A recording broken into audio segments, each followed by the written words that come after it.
Thought Bubble Audio.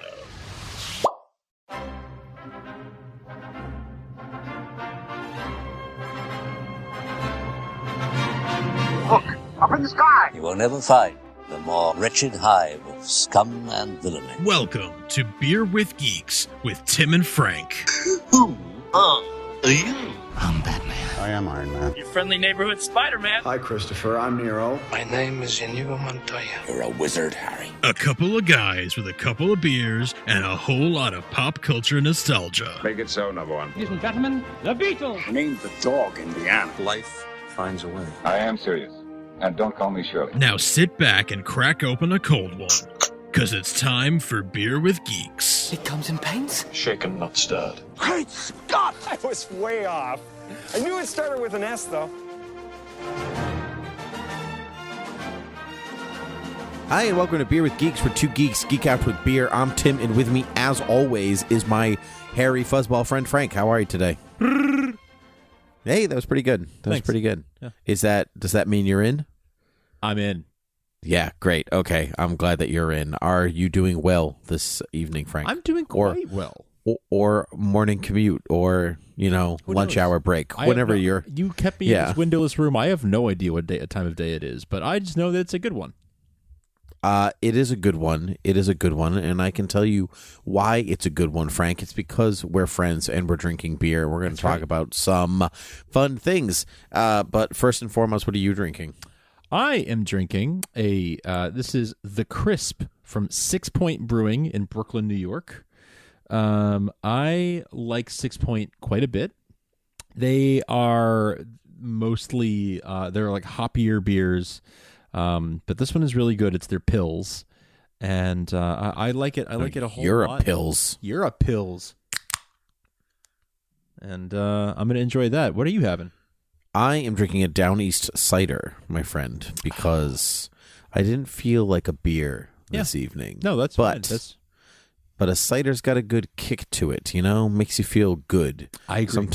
Sometimes they're a little too sweet, but Downeast is kind of settles right in that middle sweet spot. Yeah, not too sweet, not too tart. It's a good mix. Right, it's the third bowl of porridge, if you will. It's just right. Yep. Downeast Cider, the third bowl of porridge. God, if I could be on a marketing team, the things I would come up with in advertising. My goodness. So, Frank, speaking of marketing, actually, there was one of the largest marketing days of the year yesterday. That's advertising days of the year. Could you tell me what happened this week to make it that so? Yeah, this past weekend was Super Bowl Sunday, and obviously, the only real reason anybody watches the Super Bowl is for the commercials. That's right. Not for the footy ball, not for the sports ball. No, definitely just for the commercials. Many people watch it for both. I watched it for both this year. And I was not disappointed on either fronts, except to the end, and when the Pats lost, because we're from Boston, or at least I'm from Boston. You don't have to support them, but I do. I don't, or I'll be killed. I support baseball. Personally, I love the Dolphins, but I'm not allowed to say that. So, all right. And I like the Dolphins because of Dan Marino, and he was friends with Ace Ventura, and so. Oh yeah, good reason. Good reason. Rooted in sports.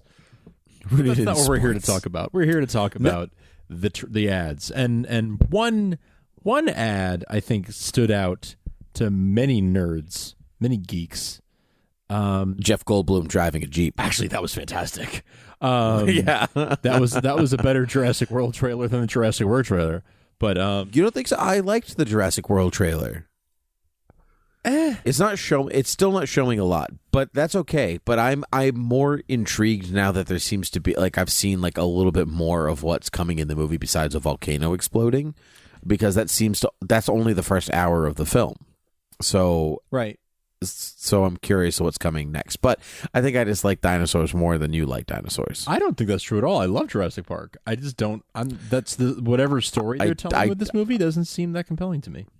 Yeah, I'm not saying it's the most compelling. Don't get me wrong. But I'm not as hyped for it as, say, another trailer that dropped. Oh, if I could solo out one of those trailers, I gotta really hold on. If there was a trailer, I could really chewy into the meat and potatoes of this trailer. If I could get my hands on one of these, could you just Lando on one thing and just kind of okay? So if I don't want to take a millennium to talk about this, so I want to talk about Solo, a Star Wars story. Yes.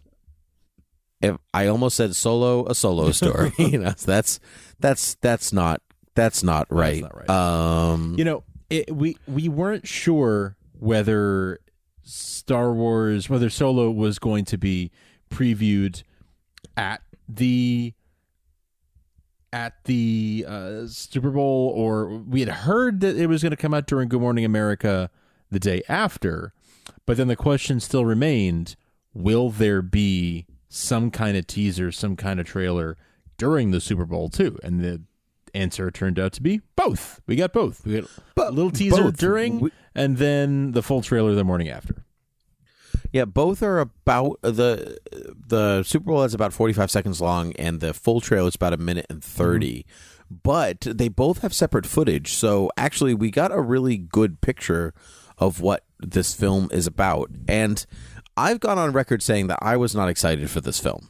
Like, I didn't think making a Han Solo movie. I wasn't incredibly interested. It just, Han Solo, I felt, was a character that was we're not making the Adventures of Luke Skywalker in the middle of Jedi and Force Awakens film, so why do I need to see somebody recast as Han Solo, blah, blah, blah, blah, blah, blah, blah. That being said, now that I've seen the trailer, I will eat my own words. I think it looks good, and I'm very excited to see this movie. I had forgotten that you weren't that hyped about it, and so when you texted me and you were like, damn, it looks good, I was like, did you think it wouldn't be? Like, I had forgotten, and you had said it, I think, on this show, that you just weren't that excited about it. And no, and I wasn't that excited about Rogue One either, and that movie was great, blew me out of the water. So, and I actually just watched it a couple weeks ago, and I was like, man, still, this movie's good. Like, it's really good. The part of me wasn't super pumped for it because we've talked about this plenty of times, but I love Star Wars because of the Jedi, and so sometimes the other aspects of Star Wars I'm not particularly up on. However, there were a few things in these trailers that I was slightly invested in a way that I didn't think I was going to be. So, for instance, do you want to just kind of, instead of going in order, do you just want to, like, whatever caught our eye kind of thing? Yeah, for sure. Well, what were some of the things that you caught your eye that you weren't expecting? One, they're on Camino at one point. Really interesting to me. So, do you think it's Camino, that water planet? Because I'm not sure. The architecture looks just like it. So he's driving like the speeder with Emilia Clarke in the Kira, I think her name is in the film. So there, and he kind of like, I think it's more in the Super Bowl ad where he's like kicked out of the academy, because I had my own ideas or whatever he says, and he kind of takes like a sharp turn and goes around a long walkway. I'm pretty sure that's Camino. Oh, it like without the rain. What I'm not sure about is we don't know what like his home planet of Corellia looks like. So that could be Corellia for all we know. That's true, but I think doubtful, but because he's already with Emilia Clarke at that point. This movie is definitely a heist movie in some way. Definitely got to be a heist movie. You got Woody Harrelson's character going, I'm putting together a team, and you're not making the Avengers, right. So it's got to be. Han starts the full trailer by saying, "I've been running scams since I was 10." So it's a con artist movie. It's a heist movie. It sounds like Ocean's 11, but from the point of view of one of the members of the team. Right. And it's not going to work, and which is why he goes solo. No, I don't know. I kind of want his name just to be Han Solo, though. There's a part, like, if you change your name and you choose it to become Solo, I think for whatever reason that makes him less of an interesting character. I want that to be his real name. You're choosing your last. Yeah, just make it his real name. It's fine. It's Luke's a big dreamer. His last name is Skywalker. That doesn't, you know what I mean? Like, he's got his head in the clouds. Like, it's fine. All these names are, Princess Leia is a Leia. Like, that's, I don't know. She has organs. She's a human. Princess Leia Organa. So bad. I don't know. So bad. So anyway, one of the things I noticed, which was real fun, which the internet actually backed this up for me on, the speeder that he's driving around in with Emilia Clarke is based on a Ford Falcon from the 60s. Cool. Harrison Ford, Millennium Falcon, Ford Falcon. Nice. Isn't that great? I'll send you the picture. Like, it's actually undeniable when you see the back of it. So a few other things caught my eye. One, the Millennium Falcon looks different. One, it's clean, which is awesome. We get to see a brand spanking new Falcon, which I love because this is in some ways the transitionary period between the shiny sleekness of the prequels to the dirty, grungy side of the original trilogy. That's true. Because this would take place, obviously, years and years even before Rogue One. So this is almost like, what would you say, 10 years after Revenge of the Sith, something like that? It's hard to say, right? But if he's... what do you think? You think he's 10 years older than Luke? I would say he's about 10 years older than Luke, yeah. Yeah. So I'd say about 10, because he's definitely supposed to be in his early 20s. And 10 years after Revenge of the Sith, Luke would be 10.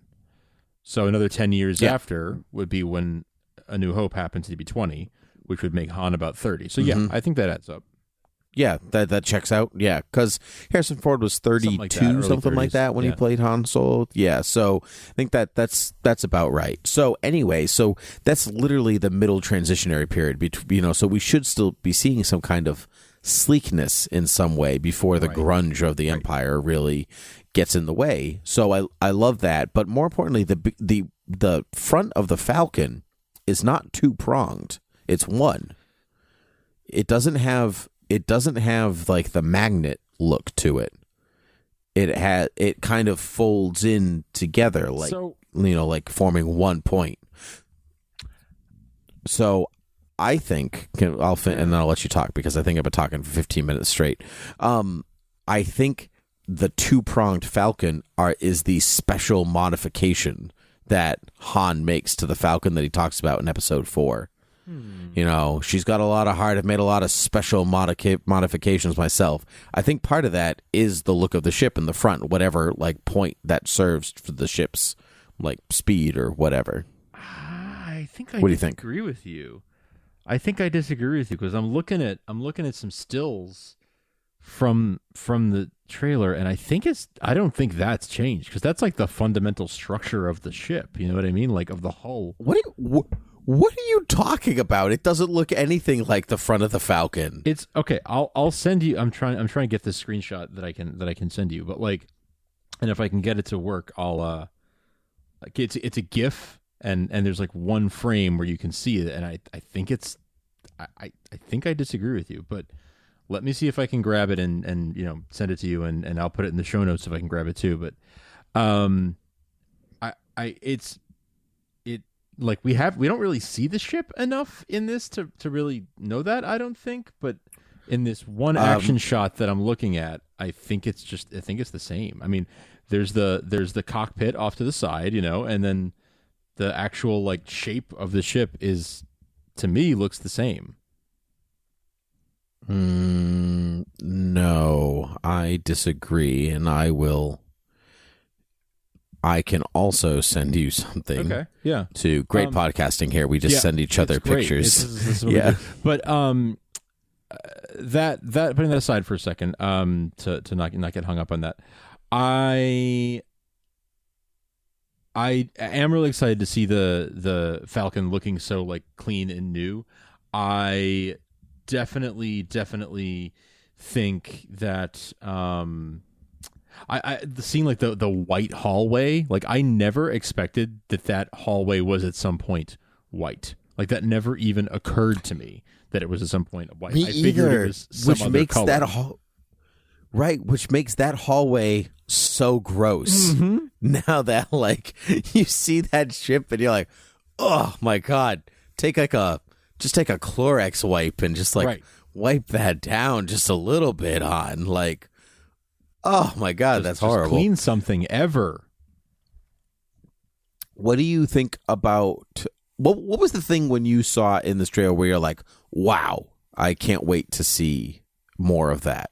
In either trailer, I guess. For me, I think it's these planetscapes.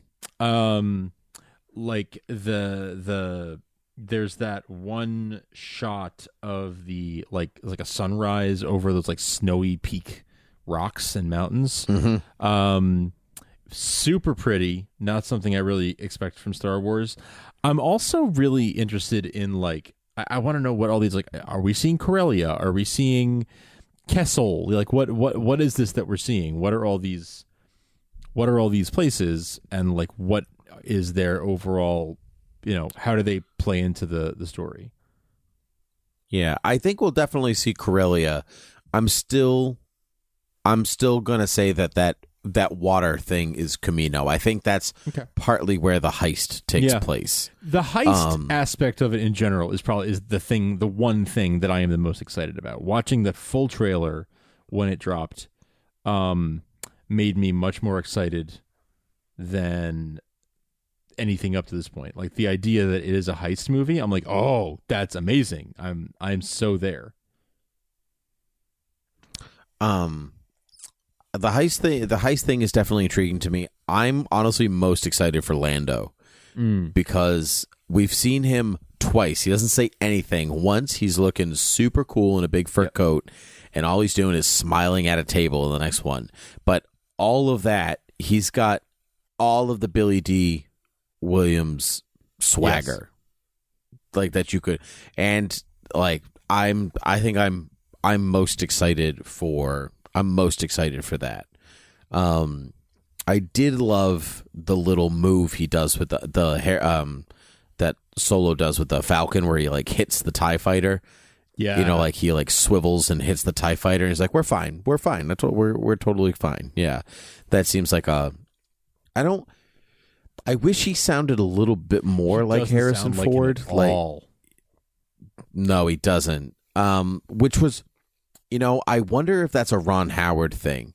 I wonder if he was doing kind of a Harrison Ford impression, originally, and it wasn't working. So maybe I kind of feel like it's just an Alden Ehrenreich thing of like he kind of looks like him, but he doesn't sound like him. Right, which I think in a lot of ways it's more important to get the tone of the character than Harrison Ford. If you can be Han Solo, don't be Harrison Ford. You don't have to sound exactly. You don't have to do an impression of him. It's more about capturing the essence and the swagger and all those things. It doesn't have to be a downright like I can do the voice. Like that's less important. Right. It's almost like watching people. Like actors play the presidents, or at least in some ways real. Like I want to say it's the movie The Butler. Didn't Alan Rickman play Reagan or something like that?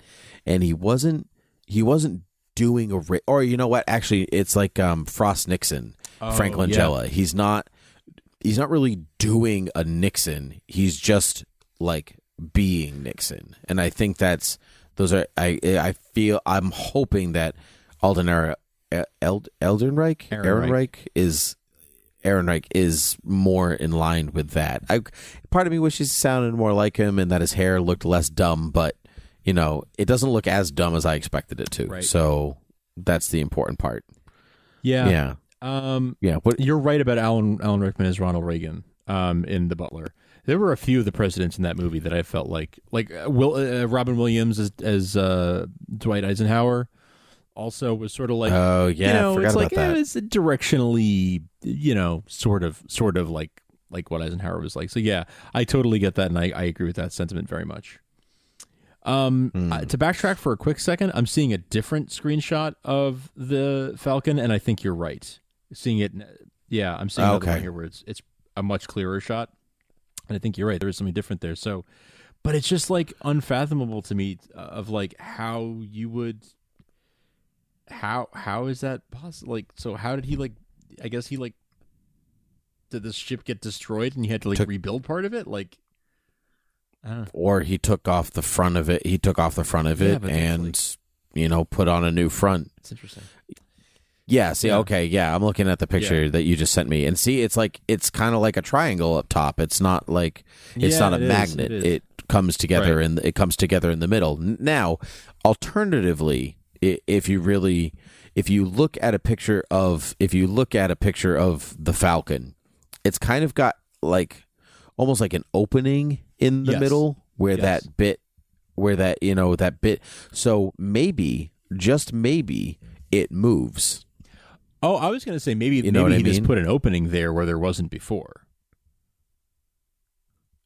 Well, you mean I don't think he necessarily took like the middle section out or anything. Although maybe he did, but that's what I think. Maybe it's retractable, or maybe and there's a reason for that. Or I really think it's the special modifications that he.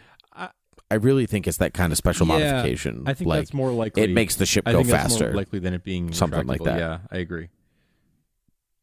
I'm curious how it ties into the film, because I don't think it's his. I think we're going to see it's Lando's. I think so too. Yeah. I think that's. But somehow he gets to be the pilot. Somehow maybe he hires him to be the pilot. I mean, like maybe it's Lando owns the ship, but he doesn't fly it. He's baby driver. Yeah, like in a heist, you need the getaway driver, right? Maybe that's what Han's role is, or something. Maybe he's the getaway driver. Yeah, I don't know.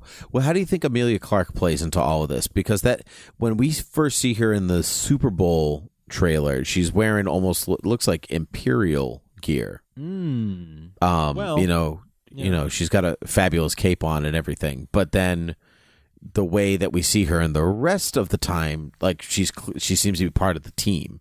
So maybe she's the, not the spy necessarily, but maybe she's like the Matt Damon character from Ocean's 11. Like coming in and be like, I'm here to check the bills or whatever. Yeah. Maybe. Well, I'm gonna throw something maybe a little out there.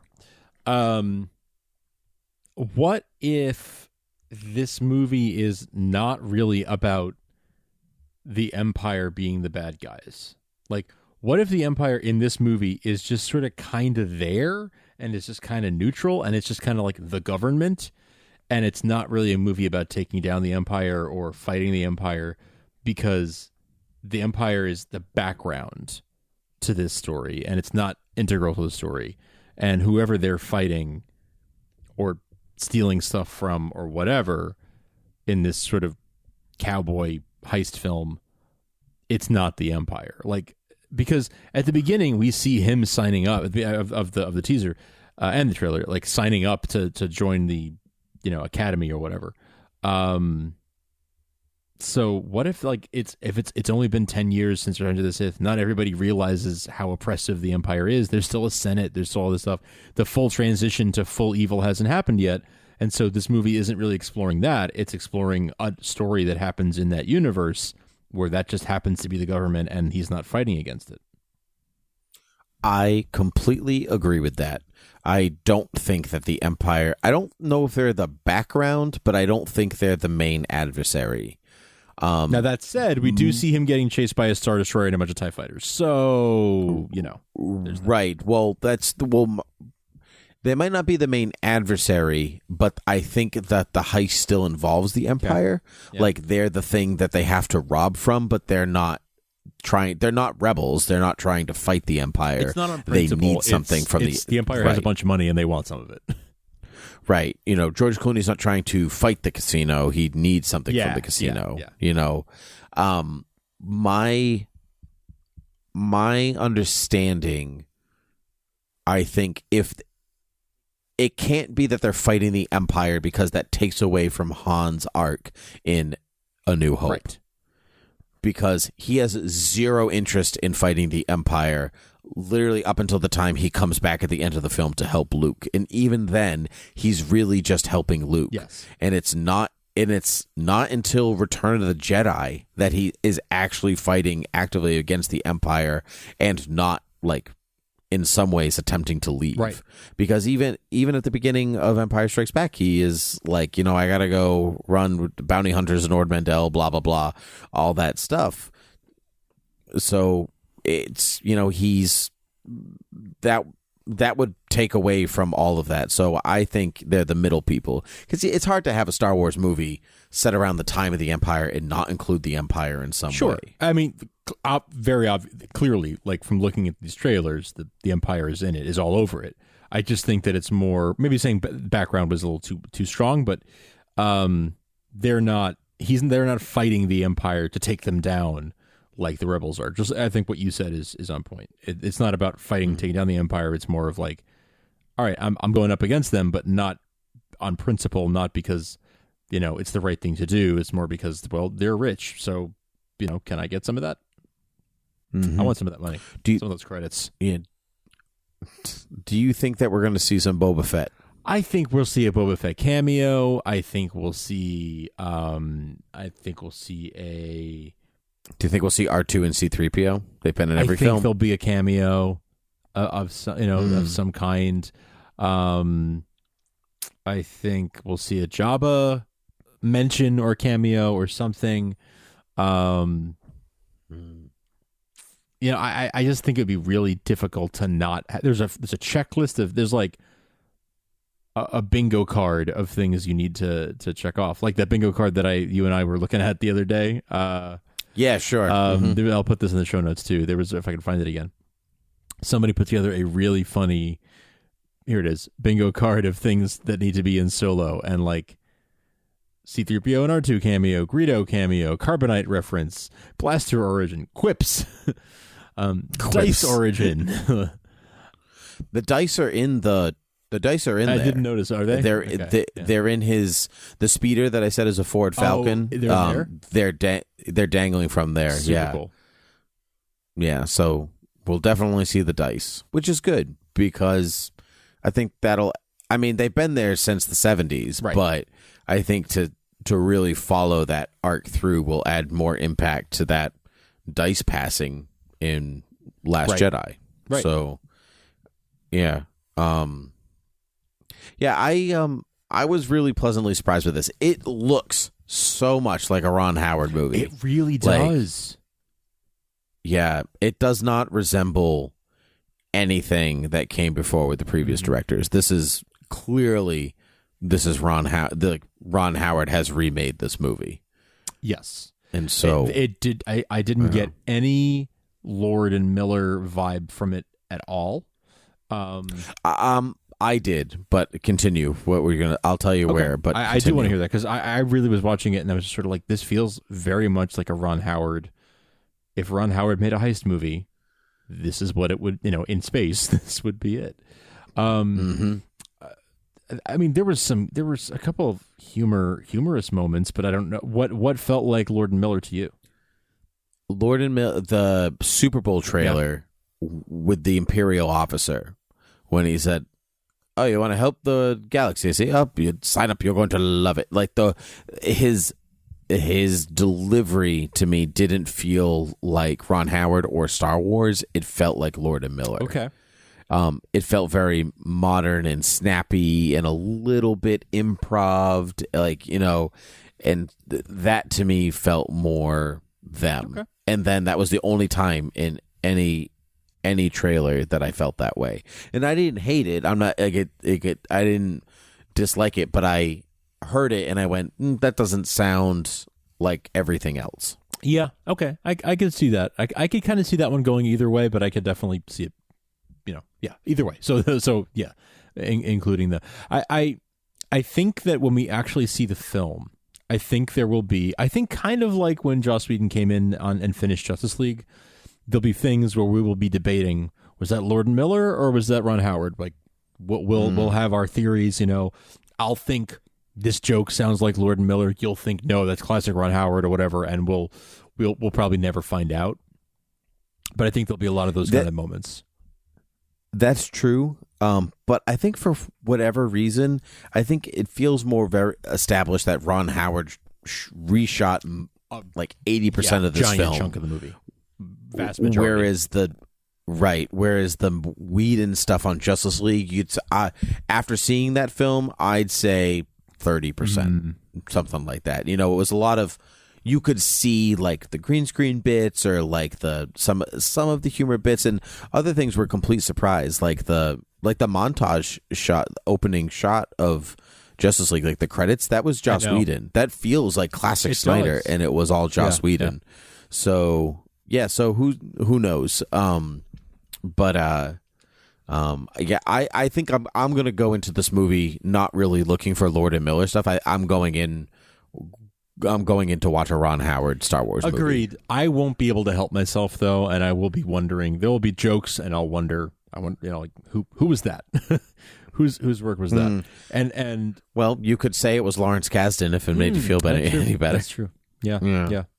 I'm very excited about this movie more than I was before. I was cautiously optimistic before, without knowing what the story was going to be. Because even Rogue One, we knew what the story was going to be, right? We knew what the basic premise of the movie was. All we had for this was it's young Han Solo and Lando's in it too. We didn't even know for sure that Chewie was going to be in this. I don't think we didn't know for sure. No. I mean, maybe people who are following it even more closely than I am knew that what's his name, the guy who we knew Chewie was nowadays. I can't remember his name, but I think we knew Chewie was going to be. Yeah, I think we knew Chewie was going to be in it, but I think people were debating whether it was going to be the beginning of their friendship. Sure. Was it already established? Anything like that? And I think that he was. It feels to me like they're already established. Particularly like the. When Chewie says something and Han says, that means yes. We're in or something. Yeah, that means yes, yeah. So that I'm excited for a film actually that puts Chewie in a lot of ways in front and center, where he is and he's always like a side character in all the films, but whereas if your main character is Han Solo, Chewie's kind of the next step right next to that. So whereas he was really shoved to the side in Last Jedi, I'm excited to see him kind of shine through here. I agree. I'm excited for that. Yeah, I didn't think I was going to be excited for this film as much as I was, but here we are. And we're both excited for it. Here we are. Do you have anything else that you'd like to say? No, I'm. That's all I've really got for now. I'm really excited for Lando. I'm really, really excited for Donald Glover's Lando. He looks fantastic in the role. He barely got to say anything in the trailer, but didn't say anything in the trailer. Smiled. Looked fantastic. Yeah, but you look and fly. I like it. So that means you can find us on at beerwithgeeks.com and Twitter and Gmail and Facebook and thoughtbubbleaudio.com, where you can check out all of our Thought Bubble audio shows such as Supergirl TV Talk, Tolkien TV Talk, Academy Rewind, Hate Watch with us, Starkville House of El Krypton. You can also rate and review us on iTunes, and you can head over to patreon.com and check out all the Patreon goodies over there. Frank, I think I did it. I took us all out. I think you did. Okay, well then, that means until next time, cheers.